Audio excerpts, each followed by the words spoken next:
नमस्कार, आप देख रहे हैं प्राइम न्यूज का डिजिटल प्लेटफॉर्म। मैं हूं आपके साथ पूजा मोहन पांडे। अमेरिका दुनिया का सबसे बड़ा लोकतंत्र कहे जाने वाला देश है, लेकिन अब वहीं पर चुनावी सिस्टम को लेकर एक ऐसा फैसला आया जिसने पूरी दुनिया में बहस छेड़ दी है। जी हां, यूएस सुप्रीम कोर्ट ने एक अहम केस में ऐसा निर्णय दिया है जिससे अब चुनावी नक्शों को नस्लीय भेदभाव के आधार पर चुनौती देना पहले से कहीं ज्यादा मुश्किल हो जाएगा। क्या इसका मतलब है कि अब अल्पसंख्यकों की आवाज कमजोर हो जाएगी?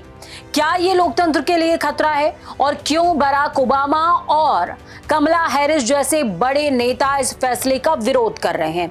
आज हम इसी पूरे मसले को लेकर आसान भाषा में बात करेंगे, स्टेप बाय स्टेप। सबसे पहले आपको समझना चाहिए कि असल में मामला है क्या। इस केस का नाम है लुसियाना वर्सेस क्लैश। जी हाँ, ये मामला जुड़ा है अमेरिका के एक बेहद महत्वपूर्ण कानून से, वोटिंग राइट्स एक्ट यानी कि VRA। ये कानून 1965 में बनाया गया था ताकि अमेरिका में अश्वेत यानी कि ब्लैक्स और अन्य अल्पसंख्यकों को वोट देने का अधिकार सुरक्षित किया जा सके।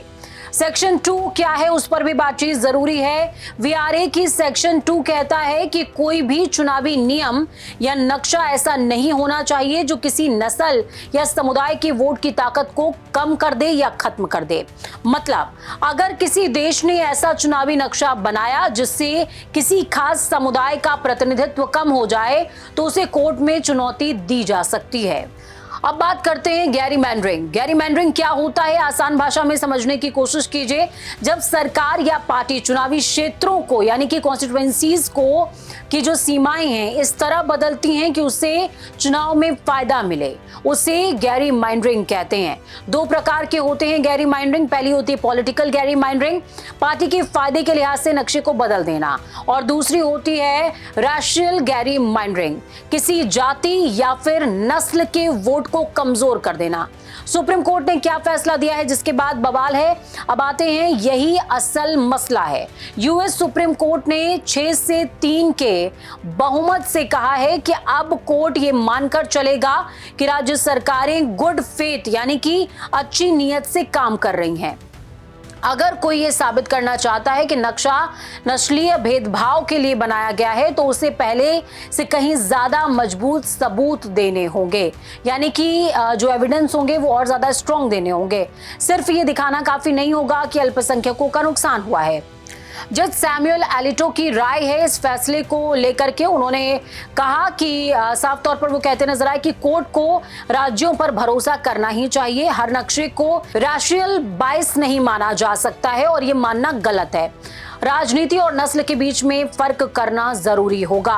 2019 का पुराना फैसला और नया बदलाव क्या है ये? 2019 में सुप्रीम कोर्ट ने पहले ही कह दिया था कि पॉलिटिकल गैरीमैंडरिंग को कोर्ट में चुनौती नहीं दी जा सकती है। अब नया फैसला ये कहता है कि राशियल गैरीमैंडरिंग को साबित करना भी मुश्किल बना दिया गया है। मतलब अब दोनों ही तरह के मामलों में चुनौती देना लगभग असंभव होता जा रहा है। ओबामा और हैरिस की प्रतिक्रिया भी इस पर सामने आई। बराक ओबामा ने साफ तौर पर कहा कि यह फैसला लोकतंत्र के लिए खतरा है। इससे राज्यों को मौका मिलेगा कि वो अल्पसंख्यकों की वोटिंग की ताकत को कम कर सकें। अगर इसे राजनीतिक कारण बताया गया तो इसे रोकना मुश्किल हो जाएगा। इसी के साथ उन्होंने लोगों से ये भी कहा है कि ज्यादा से ज्यादा वोट करें और लोकतंत्र को बचाएं। कमला हैरिस ने भी प्रतिक्रिया दी है। उन्होंने क्या कहा है? उन्होंने इसे पावर ग्रैब यानी कि सत्ता हथियाने की कोशिश बताया है। कहा कि सेक्शन 2 अब कमजोर हो गया है। दक्षिणी राज्यों में जल्द ही नक्शे बदले जा सकते हैं और उन्होंने चेतावनी भी दी है कि 2026 में मिड टर्म्स और 2028 प्रेसिडेंशियल इलेक्शंस प्रभावित हो सकते हैं। असली मुद्दों से ध्यान भटकाया जा रहा है, यह भी आरोप लगाया है कमला हैरिस ने।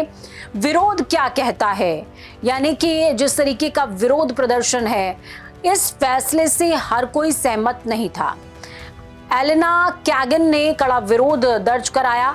उन्होंने कहा कि ये फैसला रिकॉन्स्टिट्यूशन एरा के बाद अल्पसंख्यकों के प्रतिनिधित्व में सबसे बड़ी गिरावट ला सकता है। मतलब ये सिर्फ एक कानूनी फैसला नहीं है बल्कि भविष्य की राजनीति को बदलने वाला कदम है। विशेषज्ञ क्या कहते हैं? विशेषज्ञ कहते हैं कानूनी जानकार कि अब केस जीतना लगभग मिशन इम्पॉसिबल हो जाएगा। शिकायत करने वाले को ये नक्शा भी देखना होगा और ये भी साबित करना होगा कि उसमें नस्ल का इस्तेमाल नहीं हुआ है। यानी प्रक्रिया बहुत ज्यादा कठिन हो जाएगी, जटिल हो जाएगी। किन राज्यों पर असर पड़ेगा ये भी समझिए। सबसे ज्यादा असर पड़ सकता है लुइसियाना, फ्लोरिडा, टेक्सास, जॉर्जिया। ये राज्य पहले से ही नक्शे बदलने की तैयारी में हैं। आगे क्या होगा वो भी समझिए। इस फैसले के बाद राज्य सरकारों की ताकत बढ़ेगी। अब वो ज्यादा आसानी से नक्शों को बदल सकते हैं। जी हाँ, कोर्ट की भूमिका कम हो जाएगी। फेडरल कोर्ट कम दखल देगा। स्थानीय राजनीति ज्यादा महत्वपूर्ण हो जाएगी। स्टेट सुप्रीम कोर्ट्स और लोकल चुनाव अहम बनेंगे। आम लोगों पर असर होगा। आप सोच रहे होंगे कि इससे आम जनता को क्या फर्क पड़ेगा?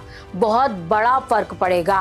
वोट की ताकत कम हो सकती है, कुछ समुदायों की आवाज कमजोर हो सकती है, चुनाव का परिणाम भी प्रभावित हो सकता है। वैश्विक इम्पैक्ट की अगर बात करें तो अमेरिका को लोकतंत्र का मॉडल माना जाता है। अगर वहां ही वोटिंग सिस्टम पर सवाल उठने लगे तो दुनिया के बाकी देशों पर भी इसका असर साफ तौर पर नजर आएगा। यानी कि चीजें उतनी आसान नहीं है। कुल मिलाकर ये फैसला सिर्फ एक कानूनी बदलाव नहीं होगा, ये अमेरिका के लोकतंत्र की दिशा बदल सकता है। अब सवाल ये उठता है कि क्या ये फैसला न्याय संगत है या ये अल्पसंख्यकों के अधिकारों को कमजोर करेगा? जवाब आने वाले चुनावों में हमें मिलेगा।